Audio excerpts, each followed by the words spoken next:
Hi, everyone. Welcome to another episode of Relax, I Got This. And today we're going to talk about the one thing that keeps a lot of people from even thinking that they can purchase a home, and that is their credit and their credit score.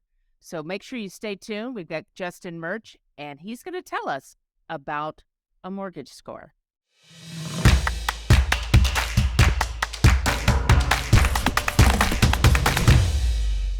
Hey, everybody. Robin McCoy, a Texas Realtor, and welcome to another episode of Relax, I Got This. And today is the topic we've all need to talk about, but nobody wants to, and that's about your credit. Your credit. And so we have the credit expert, Justin Mirche, here with us today, and he is going to just give us the facts and what's important and how to manage this, how to fix it if it's broken, and what we need to do to look at. Justin is the founder and president of Creative Credit Solutions, the credit restoration experts. He has a vast background in finance and has been the go-to person for friends, colleagues, and clients for years to assist in solving a wide array of credit and finance challenges. His experience and dedication has truly transformed lives. Welcome to the show. Thank you, Robin. Thank you so much. So this is, you're the guy, right? Nobody wants to talk to you, but so many people need to. Right. I mean, essentially, yes. I mean, that's kind of the way it works. People when they're having credit issues, especially if they've come from a place where they've had really good credit or they have a family that has warned them about debt their whole lives, they tend to be pretty coy about it. Yeah. On your last name. So they, the timing has to be right for them to want to deal with it because it's a lot to deal with. You got to face some old skeletons in most cases. You got to be willing to do some things that are uncomfortable, and that timing looks different for really everybody. Everybody kind of has their spot. A lot of times it's when they're trying to buy a home. A lot of people bury their head in the sand until they're ready to buy. And then that fire is lit. And now they're like, okay, I'm willing to do whatever it takes. Let's, because they saw the house that they wanted because you showed it to them. Yeah. And now they're on fire. I got to do this. Well, Right. I think that's part of it too, because that's one of the things when I ask people, why aren't you buying a house? I mean, obviously with the cost of rent these days, let's say the cost of real estate, but the cost of rent is as much or more than the mortgage on a house. I go, yeah, I've got to work on my credit. How many people, what's the percentage of Americans that need to work on their credit? I mean, the market's huge. And it's an underserved market also, so the market is gigantic. I don't know what the percentage is, but I know that there's not enough companies to deal with the amount of people that actually need the help. Right. Yeah. And then there's a lot of different types of companies in this space. We are geared more towards the mortgage industry. And that's a whole different thing than if you're just kind of general credit repair or, some companies are just kind of like they throw disputes at the bureaus and hope it works out, so we're definitely more calculated than that.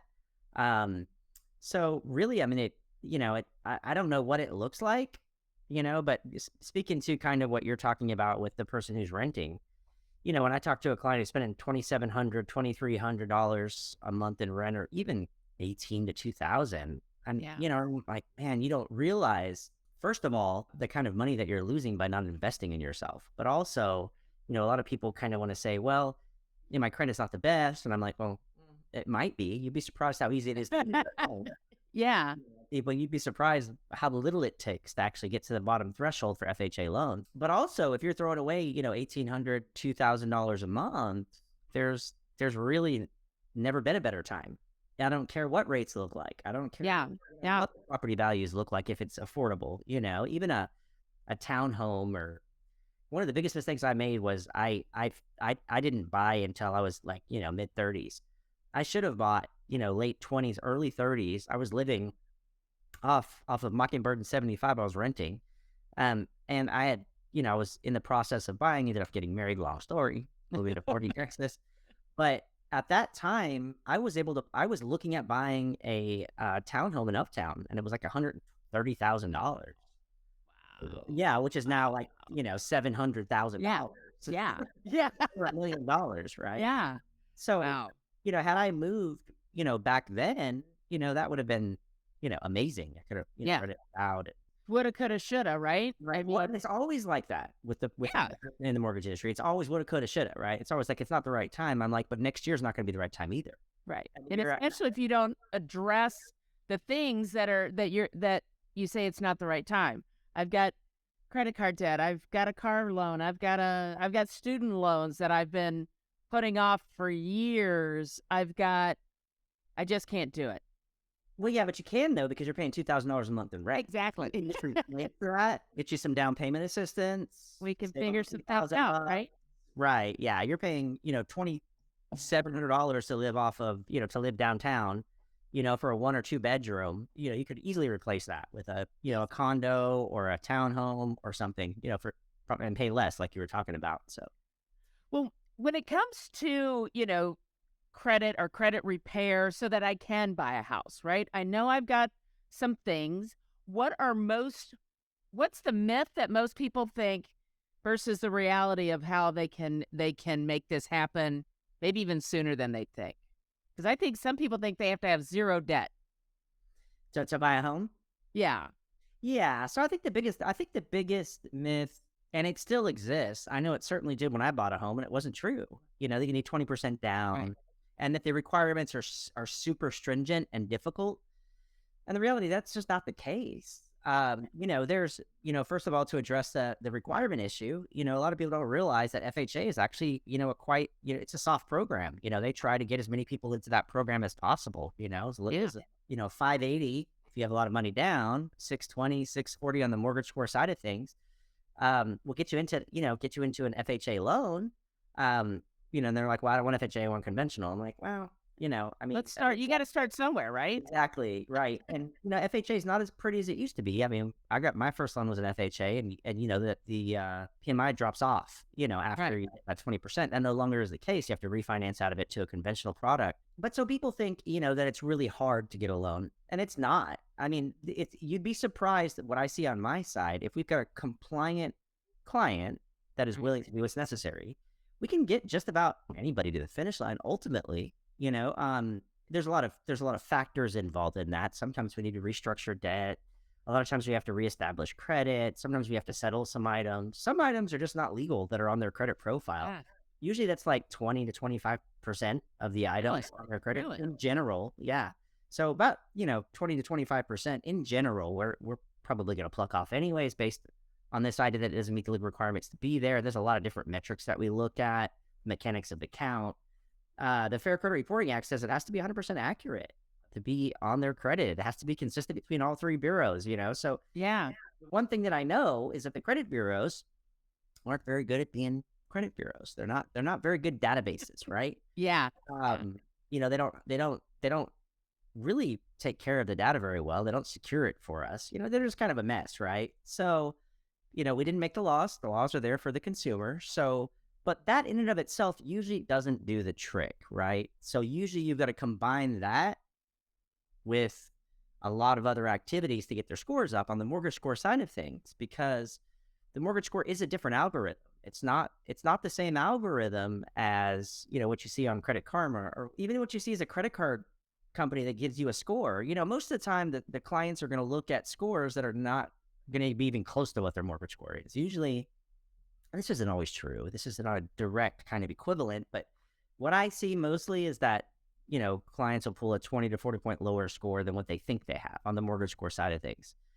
And the reason is because the mortgage score is a very specific subset of FICO. It's called FICO 2, 4, and 5. It's a 20-year-old algorithm. It's been around forever, and hasn't changed since inception, right? So, back in the late 1990s, early 2000s is when the mortgage score came about, and a lot's changed in 20 plus years, right?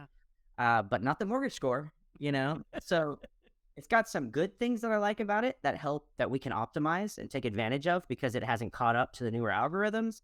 And then it's got some things that are, in my opinion, are really difficult to deal with. As an example, you can have perfect credit, and get a little $30 collection on your credit profile because you went to the doctor, they sent off lab work, you thought your insurance covered it, they didn't, now you got a $30 lab.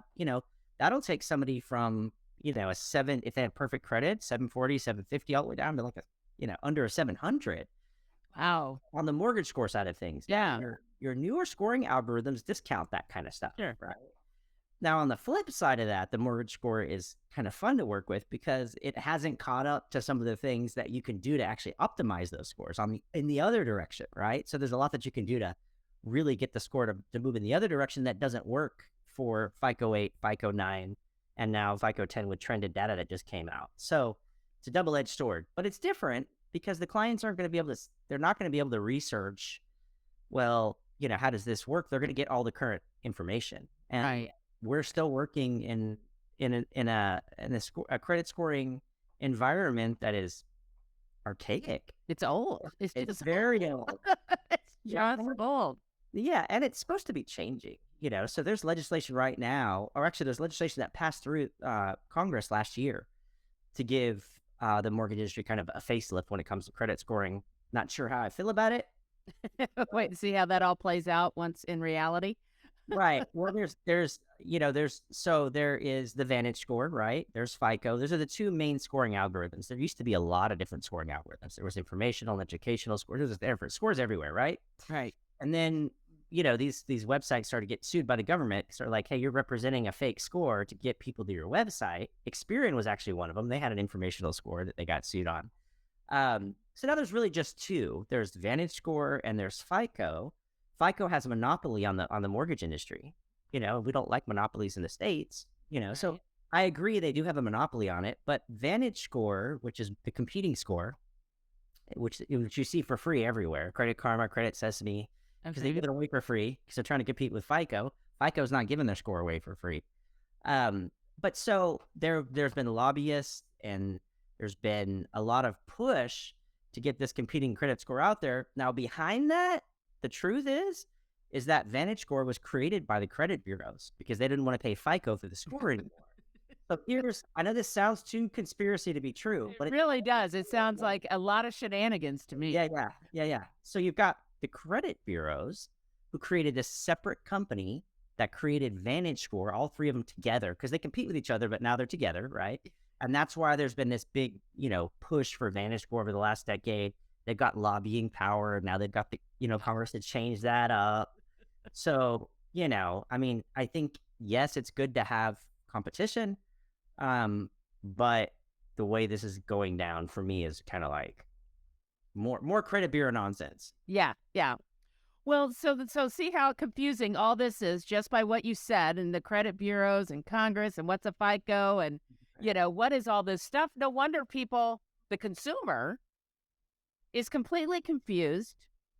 And I applied for credit cards. I didn't get a credit card, so I must have bad credit, or whatever reason they think they have a problem, or they think everything's great, and then they go to get a loan, and they're like, all right, we got some work to do.